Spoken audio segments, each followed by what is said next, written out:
Hello बच्चों, हमारा प्रश्न दिया हुआ है Cu प्लस की तलस अवस्था भी घेरे की कोष उपकोष भरे हुए कक्षक तथा अयुग्मित इलेक्ट्रॉन का अयुग्मित इलेक्ट्रॉन क्रमशः है। चलिए समझते हैं इस प्रश्न को। अगर इस प्रश्न की मुख्य अवधारणा की बात की जाए तो मुख्य अवधारणा में हमें इलेक्ट्रॉनिक विन्यास जानना होगा।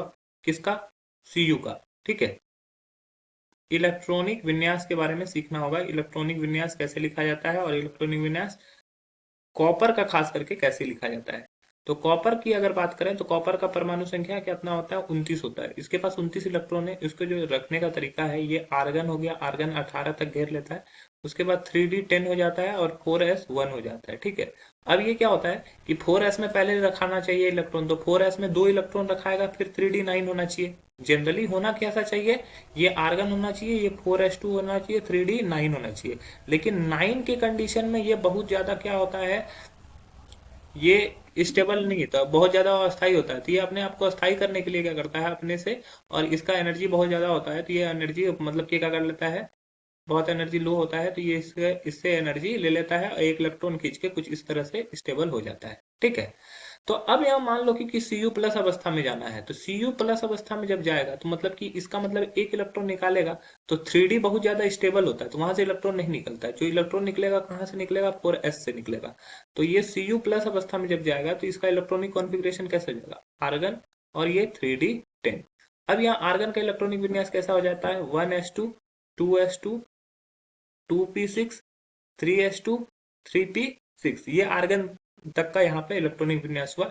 आर्गन के बाद 3d10 है, तो Cu प्लस की ये इलेक्ट्रॉनिक विन्यास है। अब ये एक कक्षक, ये दो कक्षक और तीन, कितने कोष भाग ले रहे हैं? एक कोष, दो कोष और ये तीन कोष। तो कोष की संख्या कितनी हो गई? कोष कितने हो गए? तीन। अब बोल रहा है उपकोष, उपकोष कितना हो गया? उपकोष, तो उपकोष हो गया एक, दो, तीन, चार, पांच, छ।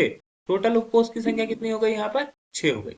अब बोला गया भरे हुए कक्षक, भरे हुए कक्षक कितने हो गए?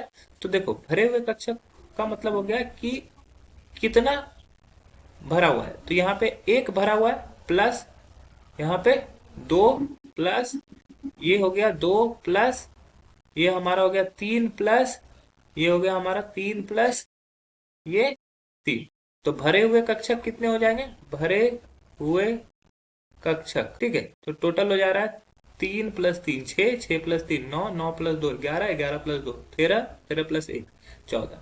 ठीक है, अब इसमें बोला गया है अयुग्मित इलेक्ट्रॉन, अयुग्मित इलेक्ट्रॉन।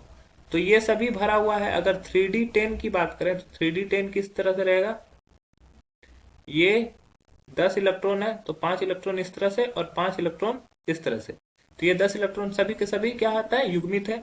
यहाँ p में भी 6 इलेक्ट्रॉन जो है वो कैसे होंगे? ये कुछ इस प्रकार से रखेंगे। यहाँ पर भी s जो होगा वो किस इस प्रकार से होगा, ये इस प्रकार से, फिर 2p इसी प्रकार से होगा, 2s इसी प्रकार से होगा, 1s इसी प्रकार से होगा। तो सभी के सभी क्या है?